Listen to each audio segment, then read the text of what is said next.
এরকম crispy chicken roll বানানোর জন্য ব্যাটারটা কিভাবে রেডি করবেন আজকে কিন্তু সেই রেসিপিটাই আপনাদেরকে দিতে যাচ্ছি। তো পারফেক্ট একটা চিকেন রোল বানানোর জন্য ব্যাটারটা কিন্তু চাইলে এভাবে রেডি করে নিতে পারেন। প্রথমে আমি একটা ডিম ভেঙে নিয়েছি, সাথে 1 চামচ চিনি, তারপর পরিমাণ মতো লবণ দিয়েছি। তারপর এখানে 2.5 কাপ ময়দার সাথে আমি 1 কাপ কর্নফ্লাওয়ার দিয়েছি। তারপর কিন্তু ব্যাটারটা আস্তে আস্তে করে পানি ঢালবো আর একটা স্মুথ ব্যাটার রেডি করে নেব, যাতে কোনো লাম্পস না থাকে। আর যদি লাম্পস থাকে তাহলে ব্যাটারটাকে একটু চেলে নিতে হবে চালনি দিয়ে। তো এখান থেকে আমি 2 চামচ ব্যাটার ফ্রাই প্যানে দিয়ে দিয়েছি। ফ্রাই প্যানটা আগে থেকে একটু গরম করে নিয়েছি। 2 চামচ করে ব্যাটার দিব আর ফ্রাই প্যানটা ঘুরিয়ে পাতলা একটা রুটির মতো করে একটা একটা করে শীট বানিয়ে নেব। তো আমি কিন্তু শীটটাকে উল্টা পিঠেও একটু সেঁকে নিয়েছি, যাতে করে আমার শীটটা একদম পাতলাও হয়েছে আর একটু শক্ত ধরনের হবে।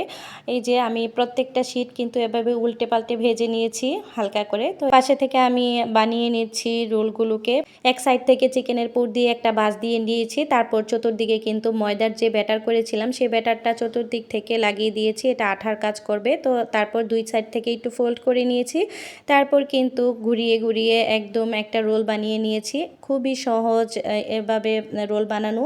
তো আমি আরেকটা দেখিয়ে দিচ্ছি। প্রথমে ব্যাটার দিয়ে একটা ভাঁজ দিয়ে দিব, তারপর চতুর্দিক থেকে আমি সেই ময়দার মিশ্রণটা লাগিয়ে নিব আঠার জন্য। 2 সাইড থেকে একটু একটু ভাঁজ দিয়ে তারপর ফোল্ড করে নিলেই কিন্তু আমার রোলগুলো এভাবে রেডি হয়ে গেছে। আমি যেহেতু এক সাইড থেকে শীট বানিয়েছি, আরেক সাইড থেকে রোলগুলো ফোল্ড করে নিয়েছি, আমার কিন্তু বেশি সময় লাগেনি এগুলো বানাতে। তো এখানে আমি এক এক করে সবগুলো রোল বানিয়ে নিয়েছি। এখন এগুলোকে আমি কোটিং করব। তো কোটিং করার জন্য আমি যে ময়দার মিশ্রণটা বানিয়েছি সেটার মধ্যে থেকে একটু রেখে দিয়েছিলাম, যাতে করে ওটাতে চুবিয়ে তারপর এখান থেকে ব্রেড ক্রাম্বসে আমি গড়িয়ে নেব। তারপর কিন্তু আমার রোলগুলো একদম হয়ে যাবে রেডি। তো এভাবে বানিয়ে কিন্তু আপনারা মাসের পর মাস সংরক্ষণ করে রেখে দিতে পারেন ডিপ ফ্রিজে। তারপর এগুলো পরবর্তীতে ভেজে খাওয়া যেতে পারে ইফতারের সাথে, কিংবা বাচ্চাদের টিফিনে দেওয়া যেতে পারে। তো এখানে আমার বাজারে কেনা ব্রেড ক্রাম্বস শেষ হয়ে গিয়েছে, আমি পাউরুটি দিয়ে ব্রেড ক্রাম্বস আরও বানিয়ে নিয়েছি। তো এখানে আমি পাউরুটির ব্রেড ক্রাম্বসগুলো দিয়েও কিন্তু কিছু বানিয়ে নিয়েছি রোল। তো এগুলো কিন্তু অনেক ক্রিস্পি হয়, খেতেও খুব মজা লাগে। দোকানের কেনা ব্রেড ক্রাম্বসেরটাও মজা লাগে, আবার পাউরুটি দিয়ে যেটা বানিয়েছি সেটা দিয়েও কিন্তু মজা লাগে। আমি কিন্তু রোলগুলো ট্রে সহ ফ্রিজে রেখে দিয়েছিলাম, একটু শক্ত হওয়ার পর বক্সে সংরক্ষণ করে রেখে দিয়েছি।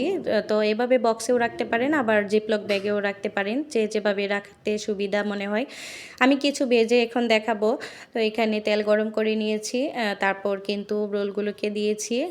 তো এভাবে উল্টে পাল্টে আমি লাল লাল করে রোলগুলোকে ভেজে নেব। তো কিছু রোল আমি ভেজে নিচ্ছি। আমার আজকের রেসিপিটা দেখে আপনারা রোলের শীট বানিয়ে নিতে পারেন। আর এর আগের রেসিপিতে কিন্তু আমি কিভাবে ভিতরের পুরটা বানিয়েছি সেটা দেখিয়েছি। তো চাইলে আপনারা আমার পেজ থেকে দেখে আসতে পারেন ভিতরের পুরটা কিভাবে বানাতে পারেন। তো এইখানে আমার রোলগুলো বানানো একদম পারফেক্ট হয়ে গিয়েছে আর খুবই ক্রিস্পি হয়েছে।